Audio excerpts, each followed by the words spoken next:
अपने इष्ट निर्धारित कीजिए और उन इष्ट पर पूर्ण विश्वास कीजिए और उन इष्ट को सर्वांगीण मान करके उनको वंदन करते रहो। अब इसमें एक प्रश्न आता है कि कई लोग महादेव के उपासक रहे, पर आजकल पता नहीं क्या हुआ, कथाएं सुन के या किसी भाव से अब उनके जीवन में कृष्ण भक्ति आ गई, तो उनको ऐसा लगता है कि हमने अपने इष्ट के प्रति द्रोह किया कि पहले महादेव की पूजा की, अब हम ठाकुर जी के प्रति आ गए।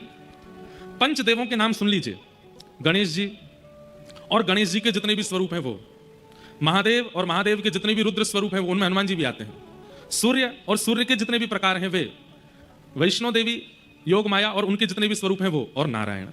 इन पंच के अलावा जो भी हैं वो सब देव स्वरूप हैं, उनको आप वंदन कर सकते हो, उनको आप प्रणाम कर सकते हो, पर अपने इष्ट स्वरूप में विराजमान चित्त में नहीं कर सकते। अब आप इंद्र की पूजा करते हैं, वरुण की पूजा करते हैं, आप सूर्य की पूजा, चंद्रमा की पूजा करते हैं, आप अन्य पूजा सबकी कर सकते हैं, पर चित्त में इष्ट एक ही होने चाहिए और वो इष्ट निर्धारित होने चाहिए, उन पर पूर्ण विश्वास होना चाहिए। यदि आप हर महीने अपने इष्ट बदलते रहते हैं तो कहीं ना कहीं उसका दोष आएगा जीवन में। अब रही बात इन पांचों की, तो इन पांचों का वंदन समान माना जाता है। आप महादेव के उपासक हैं, आप नारायण के उपासक हैं, आप सूर्य के उपासक हैं, आप गणपति के उपासक हैं, आप देवी के, तो इसमें कोई दोष नहीं है। आप महादेव की जगह कभी ठाकुर जी को अगर वंदन कर लेंगे तो महादेव नाराज नहीं होंगे बल्कि प्रसन्न होंगे। शिवद्रोही मम दास कहावा, सो नर सपने मोहे न पावा।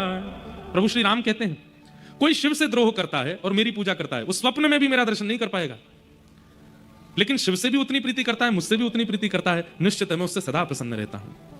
इसलिए कई बार शंकर जी की आराधना करने वालों को वृंदावन कृष्ण प्रिय लगने लग जाते हैं। ये तो शंकर जी का वरदान है, महादेव प्रसन्न होते हैं तब वृंदावन की भक्ति प्रदान करते हैं, इसलिए उसमें दोष बुद्धि मत रखो। देवी जब आपकी सेवा पूजा से अत्यंत प्रसन्न हो जाती हैं, अत्यंत आनंदित हो जाती हैं, तो वृंदावन रस रीति है, वृंदावन भक्ति नहीं है, रस रीति है, वो रस है, और उस रस की प्राप्ति ये देवता ही करवाते हैं, देवी ही करवाती हैं। ये प्रसन्न हो जाते हैं तो वृंदावन की ओर मोड़ देते हैं आपको।